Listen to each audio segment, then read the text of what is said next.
Welcome in Bhim 99 study. दोस्तों, आज हम कक्षा 10 के अध्याय 8 में जीव जनन कैसे करते हैं इस पाठ का अध्ययन करेंगे। तो चलिए वीडियो को स्टार्ट करते हैं। इसमें सबसे पहला है जनन। जनन क्या होता है? तो जनन वह प्रक्रिया है जिसके द्वारा सजीव अपने जैसे नए जीव उत्पन्न करते हैं। यह पृथ्वी पर जीवन की निरंतरता को बनाए रखने के लिए आवश्यक है। तो जनन वह प्रक्रिया है जिसके द्वारा सजीव अपने जैसे नए जीव उत्पन्न करते हैं। यह पृथ्वी पर जीवन की निरंतरता को बनाए रखने के लिए आवश्यक है। यानी कि अगर मनुष्य है तो उसका भी एक बच्चा उत्पन्न होगा, तो उसे हम लोग जनन कहते हैं।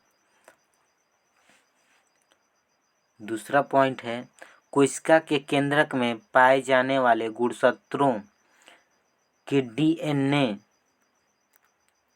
के अणुओं में आनुवांशिक गुण होते हैं। तो डीएनए का फुल फॉर्म होता है डीऑक्सी राइबोज न्यूक्लिक अम्ल। तो डीएनए जो होता है, डीएनए ही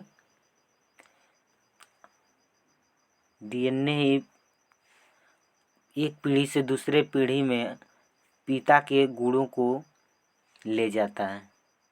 डीएनए जो है कोशिका के अंदर केंद्रक होता है और केंद्रक के अंदर आपका डीएनए पाया जाएगा। केंद्रक के अंदर डीएनए पाया जाएगा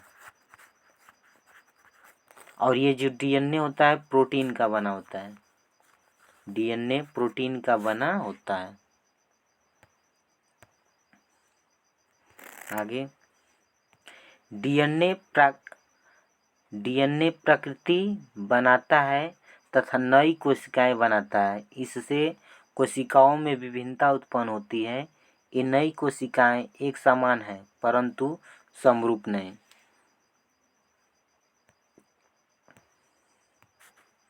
आगे, विभिन्नता का महत्व है। तो लंबे समय तक प्रजाति की उत्तरजीविता बनाए रखने में उपयोगी है और जैव विकास का आधार है। डीएनए जैव विकास का आधार है। आगे, प्रजनन के प्रकार। तो प्रजनन दो प्रकार से होता है, अलैंगिक प्रजनन और लैंगिक प्रजनन।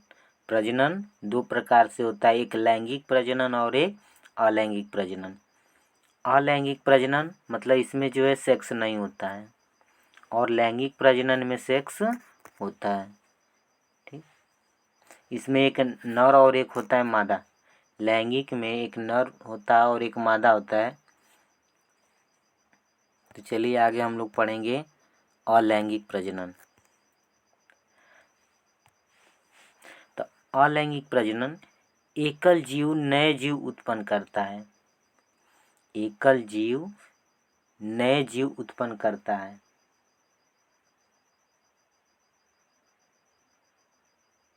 निम्न श्रेणी के अकशेरुकी जंतुओं में अलैंगिक जनन जो है निम्न विधियों द्वारा पाया जाता है। युग्मक का निर्माण नहीं होता। अलैंगिक जनन में युग्मक का निर्माण नहीं होता है। नया जीव पैतृक जीव के समान समरूप होता है। यानी कि जैसे इसकी पैतृक जीव जैसा होता है उसी के आकार या समरूप का जो है नया जीव होता है।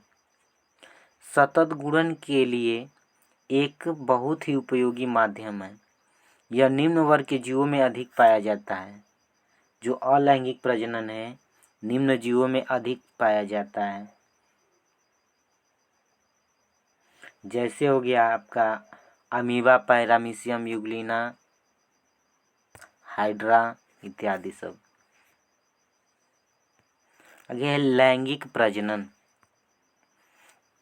तो दो एकल जीव नर और एक मादा, जब एक नर हो और एक मादा हो मिलकर नया जीव उत्पन्न करते हैं तो इसे लैंगिक प्रजनन कहते हैं। नर युग्मक व मादा युग्मक बनाते हैं। इसमें एक नर युग्मक होता है और एक मादा युग्मक बनाते हैं। आगे पढ़ते हैं हम लोग। नया जीव आनुवांशिक रूप से पैतृक जीवों के समान होता है परंतु समरूप नहीं होता है। यानी कि जो नया जीव होगा अपने पिता के समान ही होगा। प्रजाति में विभिन्नताएं उत्पन्न करने में सहायता होता है। उच्च वर्ग के जीवों में पाया जाता है। जो लैंगिक जनन होता है उच्च वर्ग के जीवों में पाया जाता है। अब है लैंगिक प्रजनन की विधियां। तो लैंगिक प्रजनन में विखंडन द्वारा भी जन्म होता है। एक नए जीव का उत्पन्न विखंडन द्वारा होता है। तो इस प्रक्रम में एक कोशिका दो या दो से अधिक कोशिका में विभाजित हो जाती है, तो उसे कहते हैं विखंडन। विखंडन का मतलब टूटना। जैसे अगर मान लीजिए कि ये कोई जीव है, अब ये अगर टूट गया दो भाग में तो इसे हम लोग कहेंगे विखंडन। आगे है द्विविखंडन। जब कोई जीव दो भागों में टूट जाता है तो इसे द्विविखंडन कहते हैं। मान लीजिए कि हमने अभी ये फिगर बनाया था और इसमें ये अगर दो भाग में विभाजित हो जाए तो इसे कहेंगे द्विविखंडन। जैसे हो गया अमीबा, अमीबा में द्विविखंडन होता है। ये देखिए फिगर में अभी दिखा देता हूँ। ये देखिए एक जीव है, ये अमीबा है। अब ये अमीबा थोड़ा सा विकसित होगा तो ऐसे आकार में आएगा। थोड़ा और विकसित होगा तो इसमें देखिए ये ऐसे। अब यहाँ से ये दो भाग में टूट जाएगा तो टूट करके अलग अलग नए जीव का उत्पन्न निर्माण करेगा ये, तो इसे कहते हैं विखंडन। अब आगे हम लोग पढ़ेंगे बहुविखंडन। तो बहुविखंडन समझिएगा, जीव बहुत सारी कोशिकाओं में विभाजित हो जाता है।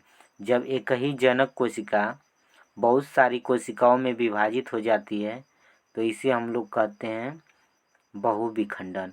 मान लीजिए कि ये छोटी छोटी कोशिकाओं में विभाजित हो जाए तो इसे हम लोग कहेंगे बहुविखंडन। जैसे प्लाज्मोडियम हो गया, प्लाज्मोडियम बहुविखंडन करता है। प्लाज्मोडियम के एक पैतृक कोशिका से लगभग 1000 संतति कोशिकाएं उत्पन्न हो सकती हैं। आगे पढ़ेंगे हम लोग खंडन। तो इस प्रजनन विधि में सरल संरचना वाले बहुकोशिकीय जीव विकसित होकर छोटे छोटे टुकड़ों में खंडित हो जाता है। ये टुकड़े वृद्धि कर नए जीव में विकसित हो जाते हैं। इसका उदाहरण हो जाएगा स्पाइरोगाइरा।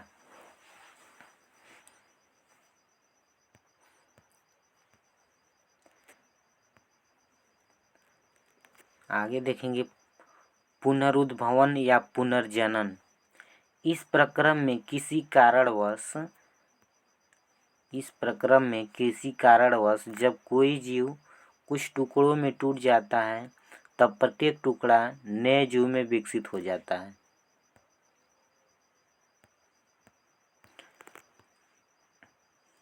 उदाहरण हो गया आपका प्लेनेरिया और हाइड्रा। प्लेनेरिया और हाइड्रा, ये प्लेनेरिया है और ये हाइड्रा है। तो प्लेनेरिया में देखिएगा, ये प्लेनेरिया अगर ये बड़ा जीव है एक प्लेनेरिया, तो ये छोटे छोटे टुकड़ों में टूट गया, 3 भाग में ये टूट गया। तो जब 3 भाग में टूट गया तो 3 नए जीवों का निर्माण करेगा ये प्लेनेरिया। इसी तरह से हाइड्रा में भी देख सकते हैं आप। अब ये हाइड्रा हो गया, तो हाइड्रा में भी जब टूटेगा तो ये जितने भागों में टूटेगा उतने नए जीवों का निर्माण करेगा। आगे है मुकुलन। इस प्रक्रम में जीव के शरीर पर एक उभार उत्पन्न होता है जिसे मुकुलन कहते हैं। मुकुलन पहले नन्हे फिर पूर्ण जीव में विकसित हो जाता है तथा जनक से अलग हो जाता है, जैसे आपको हाइड्रा में या ईस्ट खमीर में देखने को मिल जाएगा। तो हम हाइड्रा से इसको समझाते हैं, आपको समझिएगा। ये देखिएगा, ये एक पूर्ण जीव है, विकसित जीव है। और इसमें से ये बड्स, कलियाँ, बड्स लग जाएगा इधर, ये इतना। इसका अब ये धीरे धीरे विकास करेगा और विकास करके जब पूर्ण विकसित हो जाएगा तो ये इससे अलग हो जाएगा। अब ये टूट करके अलग हो जाएगा और एक नए जीव का निर्माण करेगा।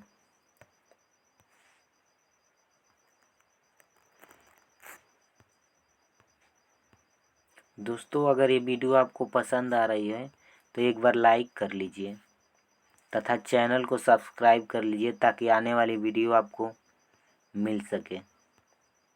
अभी एक पार्ट और इसका हम लेकर के आएंगे। चलिए हम पढ़ लेते हैं थोड़ा। मानव में प्रजनन। तो मानव में प्रजनन कैसे होता है? तो मानव में लैंगिक जनन होता है। मानव में लैंगिक जनन होता है। अब है लैंगिक परिपक्वता। कब लैंगिक परिपक्वता होता है? तो जीवन का वह काल जब नर में शुक्राणु तथा मादा में अंड कोशिका का निर्माण शुरू हो जाता है। किशोरावस्था की इस अवधि को यौवनारंभ कहते हैं।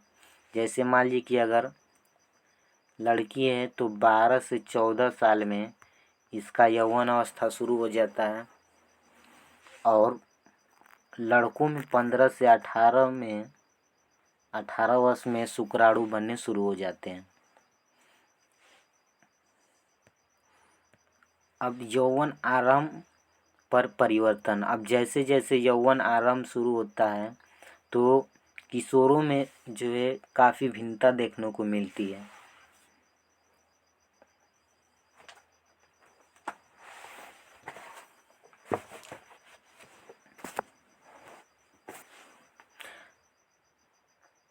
तो कांख व जननांग के पास गहरे बाल का उगना। कांख और जननांग के पास गहरे बाल उगाते हैं। चेहरे तथा शरीर पर बाल उगाते हैं।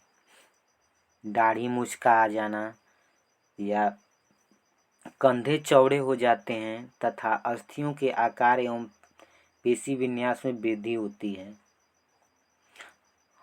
त्वचा का तैली होना तथा मुहासे निकलना।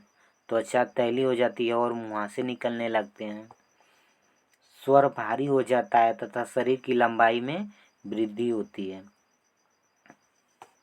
अब वृषण कोष तथा शीशन के आकार में भी वृद्धि होता है। और इसी तरह से लड़कियों में भी देखने को मिल सकता है। जब यौवन आरंभ होगा तो लड़कियों में भी कुछ भिन्नताएं देखने को मिलेगी। लड़कियों में स्तन के आकार में वृद्धि हो जाता है।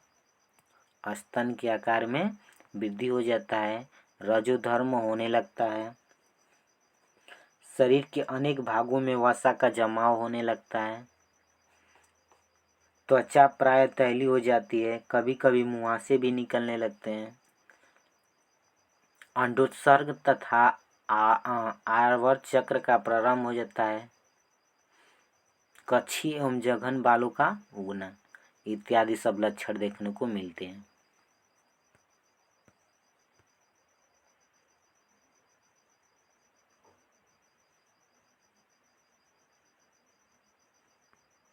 और ये सारे परिवर्तन संकेत देते हैं कि लैंगिक परिपक्वता हो रही है।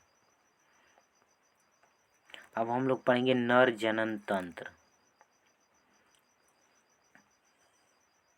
तो नर जनन तंत्र में सबसे महत्वपूर्ण भाग है वृषण। तो वृषण उदर गुहा के बाहर वृषण कोश में उपस्थित होते हैं। वृषण कोश तापमान तुलनात्मक रूप से कम होता है जो शुक्राणु बनने के लिए आवश्यक होता है। तो जो वृषण होता है इसका तापमान जो है हमारे शरीर के तापमान से 2 से 3 डिग्री कम होता है। अगर हमारे शरीर का तापमान 37 डिग्री सेंटीग्रेड होता है तो इसका तापमान 2 से 3 डिग्री कम होगा 37 से। वृषण ग्रंथि टेस्टोस्टेरोन नामक हार्मोन उत्पन्न करती है। टेस्टोस्टेरोन नामक हार्मोन उत्पन्न करती है। टेस्टोस्टेरोन के कार्य शुक्राणु उत्पादन का निर्माण। टेस्टोस्टेरोन जो होता है शुक्राणु उत्पादन का नियंत्रण करता है। लड़कों में यौवन अवस्था परिवर्तन करता है। जब टेस्टोस्टेरोन बनना शुरू हो जाता है तो लड़कों में यौवन अवस्था परिवर्तन हो जाता है। आगे है शुक्रवाहिनी। ये शुक्राणुओं को वृषण से शिश्न तक पहुंचाती है। जो शुक्रवाहिनी है ये शुक्राणुओं को वृषण से शिश्न तक पहुंचाती है। मूत्र मार्ग, यह मूत्र और वीर्य दोनों के बाहर जाने का मार्ग है। बाहरी आवरण के साथ इसे शिश्न कहते हैं। और संबंधित ग्रंथियां हैं तो शुक्राशय ग्रंथि, प्रोस्टेट ग्रंथि अपने स्राव शुक्रवाहिनी में डालते हैं। इससे शुक्राणु तरल माध्यम में आ जाते हैं। यह माध्यम उन्हें पोषण प्रदान करता है, उनके स्थानांतरण में सहायता करता है। शुक्राणु तथा ग्रंथियों का स्राव मिलकर वीर्य बनाते हैं। तो शुक्राणु तथा ग्रंथियों का स्राव मिलकर वीर्य का निर्माण करते हैं। अब हम इसको फिगर के माध्यम से आपको समझा देते हैं। ये देखिएगा,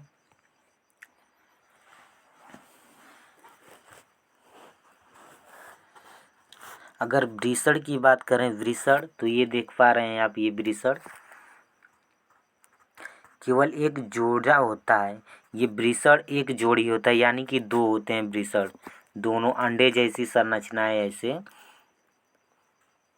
ये उदर गुहर के बाहर त्वचा की बनी थैली, ये त्वचा की बनी थैलियों में होते हैं, अर्थात वृषण कोषों में स्थित रहते हैं। ये जहाँ पे रहते हैं इसको बोलते हैं हम लोग वृषण कोष।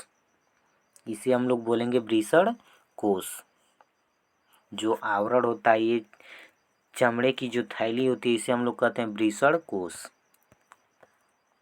और ये वृषण कोषों की दीवारों से दृढ़ तंतुओं द्वारा, वृषण कोष की दीवारों से दृढ़ तंतुओं द्वारा जुड़े रहते हैं।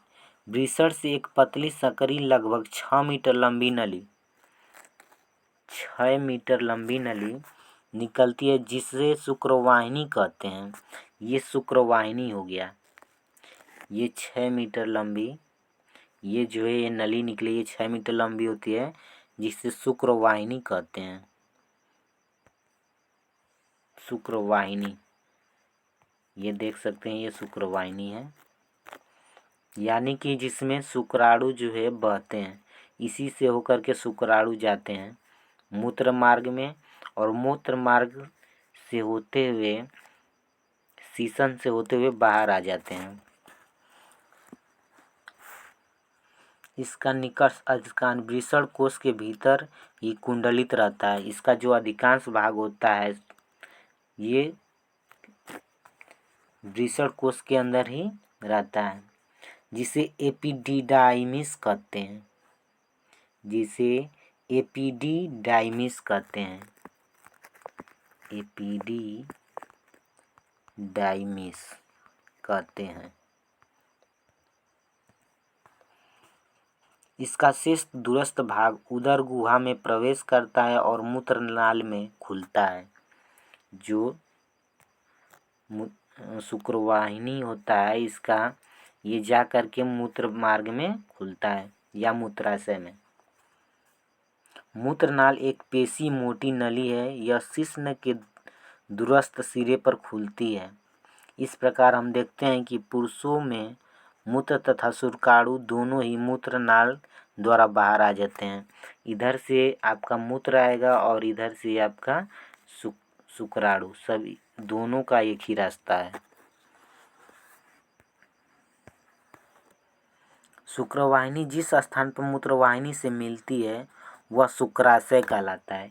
यानी कि ये यहाँ पे देखिएगा, ये जो है ये, इसको हम लोग कहते हैं शुक्राशय, क्योंकि यहीं पे मूत्र मार्ग, यहाँ से मूत्र भी मिलता है और यहाँ पे जाके जो शुक्राणु होते हैं यहीं पे जाके स्टोर हो जाते हैं।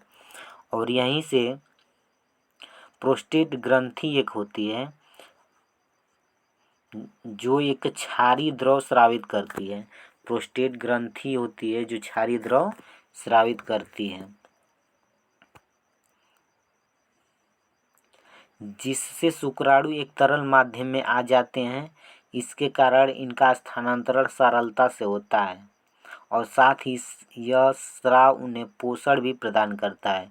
जो शुक्राणु होते हैं प्रोस्टेट से मिल करके अब पूर्ण विकसित हो जाते हैं और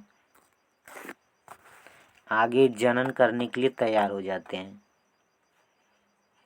इन ग्रंथियों का स्राव तथा शुक्राणु मिलकर वीर्य का निर्माण करते हैं, जिसे इंग्लिश में हम लोग सीमेन कहते हैं। सीमेन का निर्माण कब होगा? जब शुक्राणु और प्रोस्टेट मिलेंगे। प्रोस्टेट ग्रंथियां केवल पुरुषों में पाई जाती हैं। पुरुषों में प्रोस्टेट ग्रंथियां पाई जाती हैं। यह ग्रंथि स्त्रियों में नहीं पाई जाती है।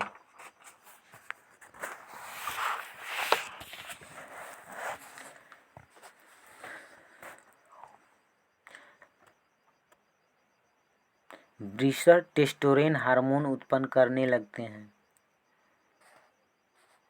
वृषण की स्थिति तो ये मैंने बता दिया। स्थिति कहाँ होती है? तो ये हमारे शरीर से बाहर इनका विकास होता है।